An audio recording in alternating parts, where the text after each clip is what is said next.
So let us start with a very interesting topic, graphical representation of motion. है ना, जब हम बहुत ज्यादा बड़बड़ करते हैं, it becomes boring. You just put one picture and it says everything about the picture. So that is why graphical, graphic मतलब picture. तो क्यों जरूरी है ये, ताकि एक ही ग्लांस में आपको सारा इंफॉर्मेशन मिल जाए. तो कैसे, जब चलो देखते हैं. यहाँ पे एक ग्राफ है आपके सामने. ये ग्राफ में हम प्लॉट क्या करेंगे. So this is distance time graph for a body moving with uniform speed.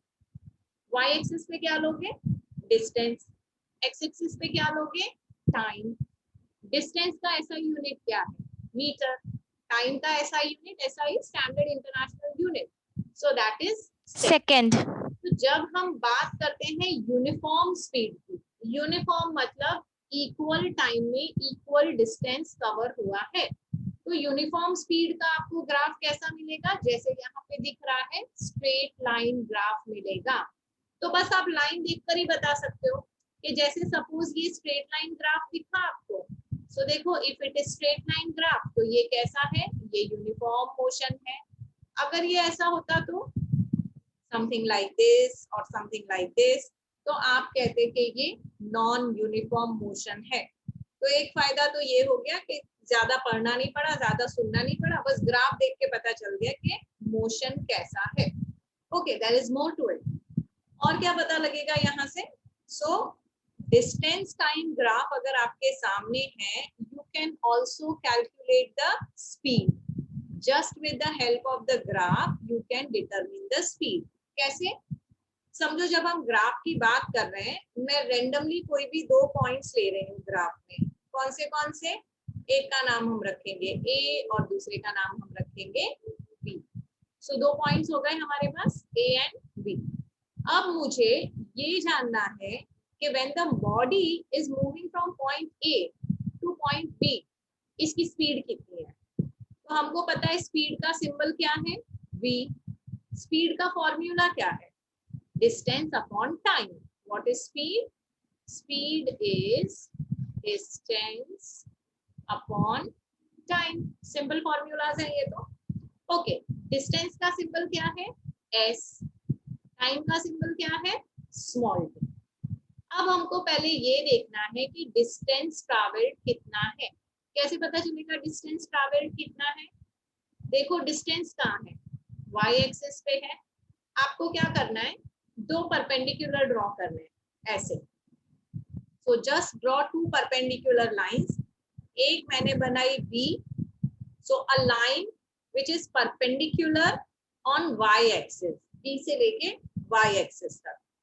दूसरी मैंने बनाई A से लेके y एक्सिस तक. कहाँ कोइंसाइड कर रही है, वो क्या मिल रहा है आपको. What are the readings that you read on the graph? So you get 20 and 10. तो अगर आप इसका डिफरेंस फाइंड करोगे तो आपको डिस्टेंस कवर्ड मिल जाएगा. इतना समझ आ रहा है. Yes ma'am. So I should be writing 20 minus 10. अच्छा, अब नीचे मुझे क्या लिखना है, कितने टाइम में इतना डिस्टेंस कवर किया है. सेम थिंग, परपेंडिकुलर बना लो. कैसे बनाओगे परपेंडिकुलर, पॉइंट बी से एक्स एक्सिस को, क्योंकि एक्स एक्सिस हमने टाइम हमने एक्स एक्सिस में प्लॉट किया है, और पॉइंट ए से एक्स एक्सिस को t2 माइनस t1 करेंगे. तो क्या मिला हमको यहाँ पे, you get 10 minus you get 10 divided by 5. Answer क्या आया आपका, 2. स्पीड फाइंड कर रहे थे ना हम. स्पीड का एसआई यूनिट क्या है, मीटर पर सेकेंड. या तो आप मीटर पर सेकेंड लिख सकते हो इसको, या आप इसको लिख सकते हो मीटर सेकेंड इनवर्स. है ना, क्या किया मैंने सेकेंड को ऊपर ले लिया. जब हम डिनोमिनेटर से न्यूमरेटर में लेते हैं किसी चीज को, तो उसका जो पावर है वो कैसा हो जाता है, नेगेटिव हो जाता है. ठीक है, अ वेरी सिंपल स्लाइड. इसमें कोई doubt, no ma'am. No doubt. आगे बढ़ते हैं. अच्छा देखो, अगर मैंने दूसरे दो पॉइंट लिए होते तो फटाफट से मुझे जवाब देते जाना. अगर मैंने लिया होता बी और सी, तो आप क्या करते, जल्दी जल्दी बताओ क्या करते. आप परपेंडिकुलर बनाते, कहाँ बनाते परपेंडिकुलर? एक बनाते यहाँ, है ना, 30 पे आता, दूसरा बनाते यहाँ 20 पे आता, तो ये क्या हो जाता? ये हो जाता 30 माइनस 20, तो भी आंसर तो 10 ही आना था। सिमिलरली, हाँ मैम, आंसर सेम आता। करेक्ट, सिमिलरली यहाँ हो जाता 15, 15 है ये, यस, तो ये हो जाता 15 minus what ever this is, ठीक है। तो यहाँ पर भी 15 माइनस 10 हो जाता, तो what you would actually got is 15 5 10 और उसके ऊपर आ जाता 30 माइनस 20। अगेन आपका आंसर कितना आया? कितना आया आंसर? 10/5 10/5, that is 2। तो आप कोई भी 2 पॉइंट लेके देख लो, यहाँ पे आंसर 2 ही आएगा। ऐसा क्यों? ऐसा इसलिए क्योंकि ये बॉडी यूनिफॉर्म स्पीड से ट्रैवल कर रही है ना? तो because it is travelling with uniform speed, इसकी स्पीड कैसी रहेगी? सेम ही रहेगी, सब जगह 2 मीटर पर सेकेंड आंसर आएगा। क्लियर? आगे चले क्या? Yes ma'am. ग्रेट, आगे चलते हैं, नेक्स्ट स्लाइड। ओके, यहाँ पे जो आपको दिख रहा है this is non uniform motion. तो जैसे मैंने बताया था, अगर एक्स एक्सिस पे डिस्टेंस है, वाई, हाँ उल्टा बोल दिया मैंने, अगर वाई एक्सिस पे डिस्टेंस है, एक्स एक्सिस पे टाइम है और आपको कुछ इस तरह का ग्राफ दिख रहा है, तो आप क्या बोलेंगे? आप बोलेंगे ये बॉडी ट्रैवल कर रही है विथ नॉन यूनिफॉर्म स्पीड। तो क्योंकि इसकी यूनिफॉर्म स्पीड नहीं है, इसका मोशन भी कैसा है? Non uniform motion. और यहाँ पे the body travels unequal distances in equal time. थोड़ा सा और ग्राफ लेके समझते हैं इसको। जैसे कि यहाँ देखो, पहले 5 सेकेंड में बॉडी ने कितना ट्रैवल किया? अगर मैं ये ग्राफ को रीड करने की कोशिश करूं, एक स्क्वायर का मतलब 2 है, क्योंकि 5 स्क्वायर्स में आपकी रीडिंग क्या है? पहली 10, so 10 divided by 5, 1 square is equal to 2 metre. मतलब पहले 5 सेकेंड में बॉडी ने कितना ट्रैवल किया? बस 2 मीटर ही ट्रैवल। 2 मीटर। करेक्ट। अच्छा मुझे बताओ 10 सेकेंड में कितना ट्रैवल किया बॉडी ने? ग्राफ रीड करना आता है आपको? परपेंडिकुलर बनाएंगे, है ना मैम? 8 मीटर। Perfect perfect. तो पहले 5 सेकेंड में हो गया 2 मीटर, उसके बाद के जो 5 सेकेंड में था उसमें कितना ट्रैवल कर लिया उसने?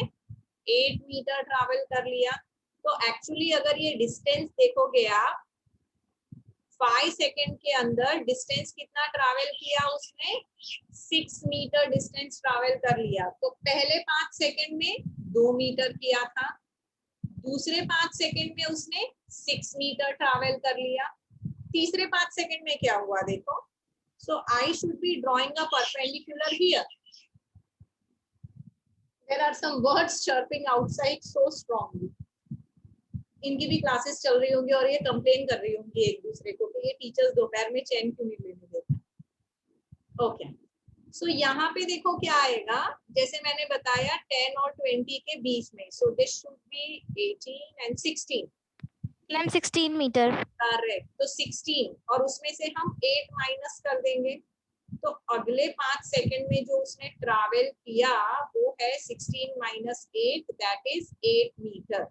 तो ये देखो ये इक्वल नहीं है, 2 मीटर 6 मीटर 8 मीटर, है ना? तो अनइक्वल डिस्टेंसेस ट्रैवल हुए हैं इक्वल टाइम इंटरवल में, तो ये कैसा मोशन हो गया? Non uniform motion. Non uniform non uniform motion हो गया।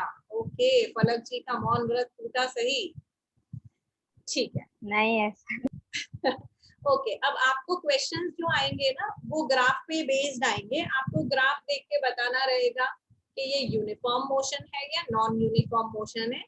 एक चीज और करना, अच्छे से देख लेना कि एक्स और वाई एक्सिस पे क्या है। जैसे जो मैंने आपको पहले ग्राफ दिखाया था उसमें एक्स एक्सिस पे था टाइम, वाई एक्सिस पे था डिस्टेंस। अब मैं जो आपको ग्राफ दिखा रही हूँ, this is velocity time graph. तो यहाँ पे देखिए हमारा जो वाई एक्सिस है वो बदल गया। अब यहाँ पे क्या आ गया, अब यहाँ पे आ गया वेलोसिटी। ध्यान से देखेंगे तो इसका यूनिट भी बदल गया है। अब यहाँ पे देखो जो वेलोसिटी है, पहले हमने डिस्टेंस लिया था जिसका यूनिट था मीटर। ये वेलोसिटी है, हमने एक हायर डिस्टेंस हायर यूनिट लिया है, यहाँ पे लार्जर यूनिट लिया है रादर। तो मीटर की जगह क्या हो गया है, किलोमीटर। तो यहाँ पे हमने वेलोसिटी प्लॉट करी है इन किलोमीटर पर आवर। फिर से बता दूं, इसको मैं ऐसे भी लिख सकती हूँ, किलोमीटर आवर इनवर्स। टाइम हमेशा सेकेंड में ही रहेगा। अब ये ग्राफ देखो अच्छे से, ये ग्राफ देखो, आपको ग्राफ कैसा दिख रहा है, स्ट्रेट लाइन। अब स्ट्रेट लाइन देख के कुछ बता पा रहे हो इसके बारे में? Can you say something about the motion? Uniform ही होगा। करेक्ट, क्योंकि स्ट्रेट लाइन है इसलिए यूनिफॉर्म मोशन है। पर एक चीज ध्यान रखना, आप एक्स और वाई पे क्या ले रहे हो ना, वो बहुत इंपॉर्टेंट है। जैसे फॉर एग्जांपल मैं दो ग्राफ बनाती हूँ यहाँ पे, ठीक है।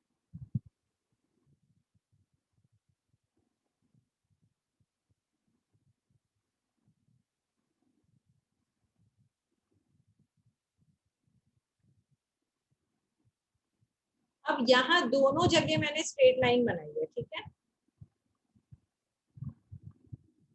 If you get this one correct, you are a genius. मैं ना इसके खाली कोऑर्डिनेट्स चेंज कर रही हूँ। जैसे यहाँ पे मैंने लिखा डिस्टेंस और यहाँ पे मैंने लिखा टाइम। यहाँ पे मैंने लिखा वेलोसिटी और यहाँ पे मैंने लिखा टाइम। मुझे बताओ ये वाले का मतलब क्या है?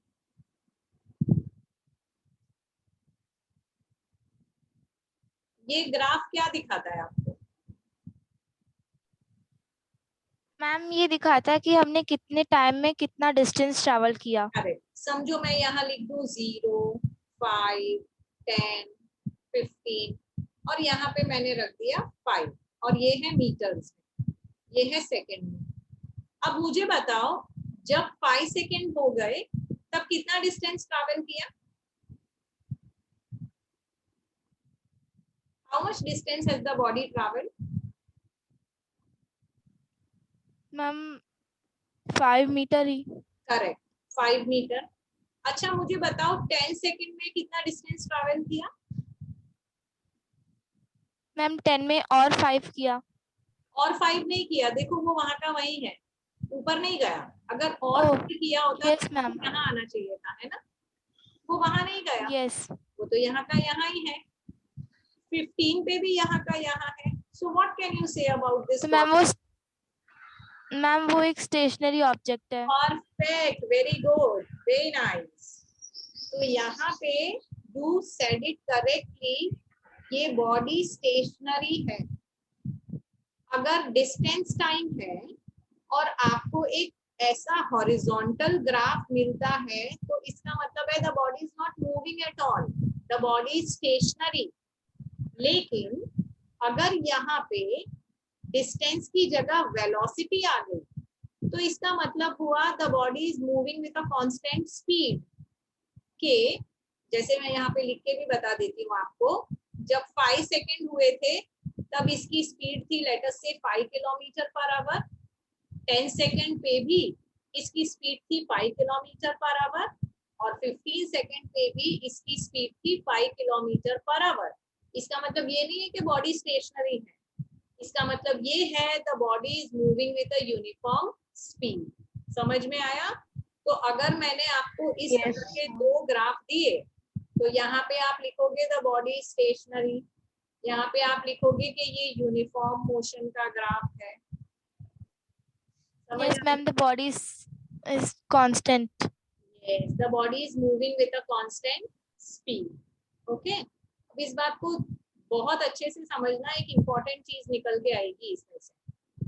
तो यहाँ पे हमको क्या दिख रहा है, एक वेलोसिटी टाइम ग्राफ दिख रहा है और बॉडी कैसे मूव कर रही है, यूनिफॉर्म वेलोसिटी के साथ मूव कर रही है। कैसे पता चला यूनिफॉर्म वेलोसिटी? देखो भाई यहाँ पे ए है, सो यहाँ पे ए में इसकी स्पीड कितनी थी? 20 किलोमीटर पर आवर। बी के वक्त भी स्पीड कितनी थी? 20 किलोमीटर पर आवर। मतलब ये भाई साहब मस्त एकदम कांस्टेंट स्पीड पे गाड़ी चला रहे हैं, क्योंकि इनको बहुत अच्छा वाला रोड मिल गया है, एक्सप्रेस हाईवे मिल गया है इनको, ठीक है। तो इनकी स्पीड जो है वो कांस्टेंट है। चलो ग्राफ से इतना तो पता चल गया कि स्पीड कांस्टेंट है। अब इस ग्राफ से मैं और क्या फाइंड कर सकती हूँ?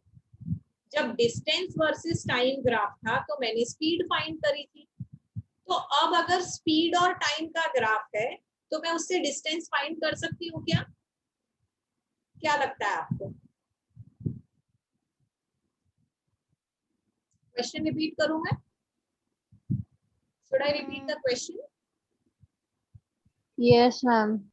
मेरा क्वेश्चन ये है कि जब डिस्टेंस टाइम ग्राफ हमारे पास था, we were able to find out speed.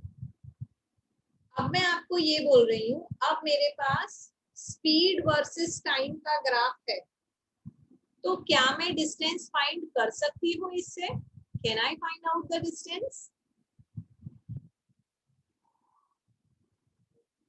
Yes of course I can find out the distance. तरीका क्या है हाँ मैम, देखेंगे। आप कर सकते तो यहाँ पे देखो, in order to find, I'm sorry, in order to find the distance traveled by the, ma'am, speed multiply by time.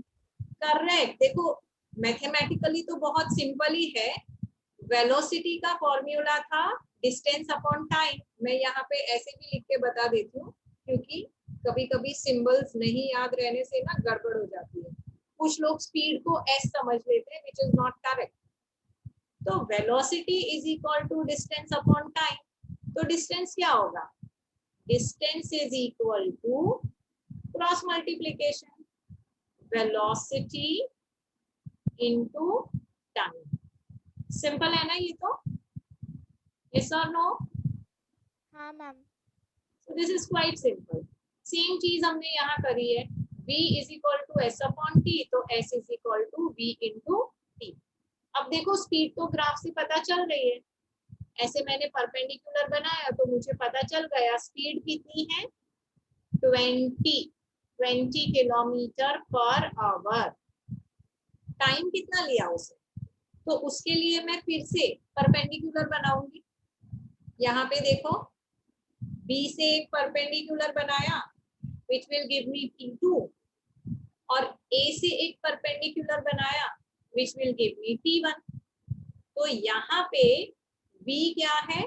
20। 20 मतलब ये, अगर मैं यहाँ पे डिस्टेंस देखूं ज्योमेट्रिकली तो 20 इज नथिंग बट AC, है ना? ये बात समझ में आई? 20 इज इक्वल टू AC। हाँ। अब Yes, मैं ma'am. टाइम देख रही हूँ T2 माइनस T1, क्या है वो? आप B से लेके C तक गए, so what is T2 minus T1? It is BC। क्यों? क्योंकि आप D से लेके C तक गए, तो ये हो गया टाइम टेकन हो गया DC, वेलोसिटी हो गई AC। अब अगर फिगर ध्यान से देखोगे तो समझ में आएगा कि अरे ये तो स्क्वायर है। स्क्वायर में सारी साइड्स कैसी होती है? सेम होती है या अलग होती है? मैम, सारे साइज इक्वल होते हैं। सारे साइड्स इक्वल होते हैं। So can I say AC is equal to BD? Yes, of course I can say that. So velocity is equal to AC or BD. Time is equal to CD. अब अगर हमको इसको find करना है, V multiply by T is same as AC multiply by CD, या तो मैं उसको लिख सकती हूँ AC multiply by BD, sorry CD, I am really sorry for that. So either I can write AC multiply by CD or I can write AC multiply by BD, isn't it? So AC multiply by BD, AC और CD क्या है? अब यहाँ पे ये लोगों ने क्या किया है, ये तो बाई चांस आपको स्क्वायर दिख रहा है, वो रेक्टेंगल भी हो सकता है ना, अगर मैंने ये लिया होता तो वो रेक्टेंगल बन जाता। अच्छे से बना के दिखाती हूँ। So suppose if I had taken this point, तो ये मेरा क्या बन जाता, ये मेरा रेक्टेंगल बन जाता। तो यहाँ पे भी जो फॉर्मूला है वो तो सेम रहता ना, डी मेरा यहाँ आ जाता, बी मेरा यहाँ आ जाता। तो यहाँ पे भी फॉर्मूला क्या रहता, C D into A C, right. So when I say AC into CD, these are nothing but L into B. L into B क्या बताता है, अगर एक रेक्टेंगल है आपके पास, am I going too fast children? Ma'am length into breath. Correct. तो अगर मेरे पास एक रेक्टेंगल है और मैंने L into B को मल्टीप्लाई कर दिया तो मुझे क्या मिल जाएगा, what will I get? Area of rectangle. Correct, I will get area of rectangle. तो अगर मुझे ग्राफ की मदद से डिस्टेंस फाइंड करना है तो मुझे क्या फाइंड करना पड़ेगा, I need to find area under the curve, और may be I need to find area of the graph. तो मुझे बेसिकली कौन सा एरिया फाइंड करना पड़ेगा, I should be finding out this area, और वो मैं कैसे फाइंड कर सकती हूँ, लेंथ इनटू ब्रेथ। इस स्लाइड क्लियर है बच्चों? हाँ मैम। कुछ है जो मुझे दोबारा बताना है? No ma'am. Perfect. Let's go to the next slide then. I need to clear this annotation. Okay. अब यहाँ पे देखो, यहाँ पे भी आपके सामने एक ग्राफ है, सेम वाला ग्राफ, लेकिन instead of a uniform motion इसकी स्पीड बढ़ती जा रही है। अच्छा मुझे बताओ, अगर स्पीड बढ़ती जा रही है तो उसको क्या बोलेंगे? आप एक्टिवा चला रहे हो और पहले आपकी स्पीड कम थी, फिर आपने और बढ़ाई और बढ़ाई और बढ़ाई, तो आपने क्या किया ma'am? Non uniform motion. Non uniform, ma'am उसको एक्सेलरेट किया। करेक्ट, आपने इसको एक्सिलरेट किया। तो यहाँ पे जो आपको ग्राफ दिख रहा है, ये ग्राफ किसका है, it is the velocity time graph of a movie which is moving, sorry of a body, में मूवी याद आ रही है मुझे, of a body which is moving with uniform acceleration। तो देखो अभी हमने 3 तरह के ग्राफ पढ़ लिए, मैं फटाफट से फिर से दिखाती हूँ, आप आइडेंटिफाई करके बताना मुझे, ठीक है। तो I have got 3 graphs।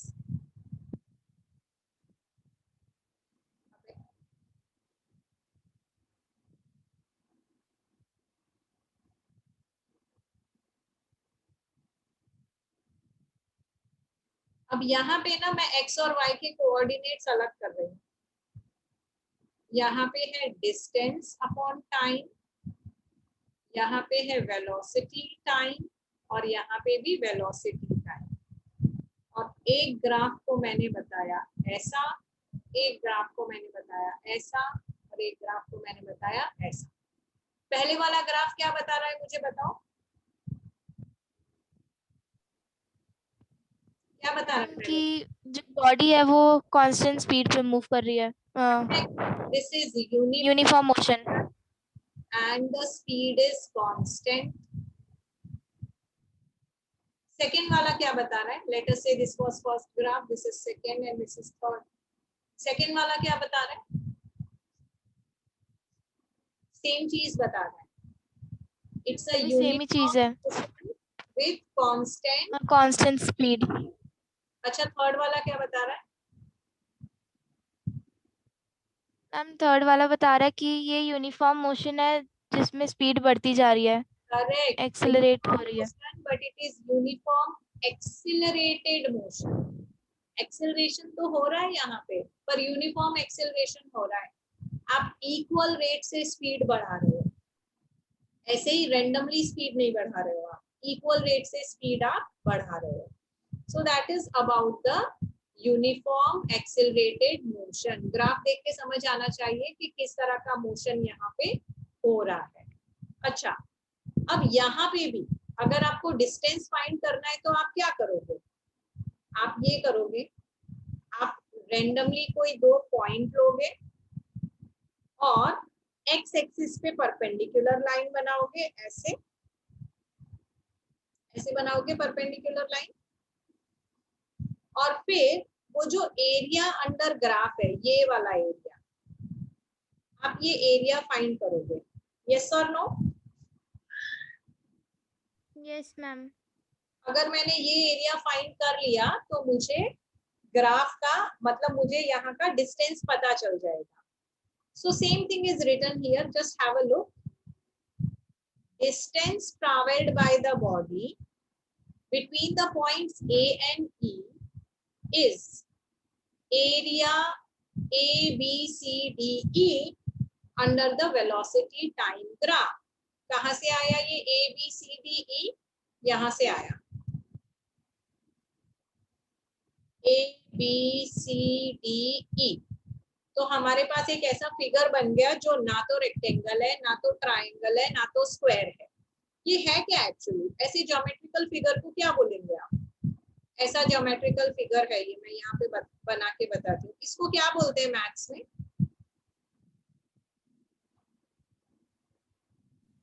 इसको ट्रेपेजियम बोल सकते हैं। वेरी गुड, इसको ट्रेपेजियम बोलते हैं। ठीक है, तो आपको क्या फाइंड करना है? एरिया ऑफ ट्रेपेजियम फाइंड करना है। दो तरीके हैं ये एरिया ऑफ ट्रेपेजियम फाइंड करने के लिए। पहले मैं आसान वाला तरीका समझाती हूँ आपको। मैंने क्या किया, मैंने यहाँ पे एक लाइन बना ली, ये लाइन, ठीक है। I think the red will look better. So I have drawn a line here. तो मुझे पता चला कि अरे ये जो ट्रेपेजियम है ये तो दो ज्योमेट्रिकल फिगर को मिला के बनाया है। कौन सी दो ज्योमेट्रिकल फिगर है? मैम रेक्टेंगल, ऊपर ट्राइंगल। करेक्ट, यहाँ पे एक रेक्टेंगल है ए बी सी डी और यहाँ पे एक ट्राइंगल है ए डी ई, और ऐसा वैसा ट्राइंगल नहीं। कैसा ट्राइंगल है? Right angle triangle. Right angle triangle. ठीक है, तो अगर मुझे A B C D E का एरिया ढूंढना है तो मुझे area of rectangle plus area of triangle ढूंढना पड़ेगा। एरिया ऑफ रेक्टेंगल तो सिंपल है, L into B, A B into B C, और area of right angle triangle का फॉर्मूला क्या होता है? Half into base into altitude. Am I right? तो ये हो गया ट्राइंगल का हाइट भी बोल सकते हैं। हाँ, ये हो गया ट्राइंगल का बेस और ये हो गया ट्राइंगल का अल्टीट्यूड। तो ये हो गया half into A B into D. इसमें कोई डाउट? No ma'am. नो। अलग? Okay, no ma'am. Great. Next slide पे जाएंगे। अब यहाँ पे ना आपको तरह तरह के ग्राफ दिखा दिए। देखो यहाँ ये वाले ग्राफ पे क्या हो रहा है, जैसे जैसे टाइम इंक्रीज हो रहा है वैसे वैसे वेलोसिटी क्या हो रही है? वेलोसिटी कम हो रही है। तो ये है तो यूनिफॉर्मली मोशन, यूनिफॉर्म मोशन, लेकिन एक्सीलरेशन नहीं हो रहा है। यहाँ पे क्या हो रहा है? डिसिलरेशन। एक्सीलरेशन का ऑपोजिट। हाँ मैम, स्पीड कम होती जा रही है। करेक्ट, जब आप ब्रेक मारते हैं ना तब ऐसा होता है, धीरे धीरे स्पीड कम होती जाती है। अच्छा, यहाँ क्या हो रहा है? यहाँ देखो, पहले स्पीड बढ़ रही है, फिर कम हो रही है, फिर बढ़ रही है, फिर कम हो रही है। वो आंटियां चलाती है ना स्कूटी, कभी यूं यूं, कभी यूं, कभी फिर यूं यूं, ऐसे। उनका ना कांस्टेंट नहीं रहता। मतलब मैम ये नॉन यूनिफॉर्म मोशन है। drive it like that. It is known as non-uniform accelerated motion. इसको एक्सेलरेशन तो नहीं बोलेंगे क्योंकि यहाँ पे, हाँ एक्सेलरेशन बोल सकते हो। यहाँ पे पॉजिटिव है, यहाँ पे नेगेटिव है, फिर पॉजिटिव है, फिर नेगेटिव है। तो आप इसको तो नॉन, मैम एक्सेलरेशन और डिक्लेरेशन दोनों आना चाहिए। हाँ एक्चुअली क्या, अगर आप एक्सेलरेशन बोल भी रहे हो और नेगेटिव साइन रख दो तो आप इसको नेगेटिव एक्सेलरेशन बोल सकते हो। ऐसा जरूरी नहीं है कि आप डिसिलरेशन ऐसा ही वर्ड यूज करोगे। So this is uniform, this is non-uniform, this is decelerated motion, and this is non-uniform accelerated motion. इतना clear? Yes. Yes ma'am.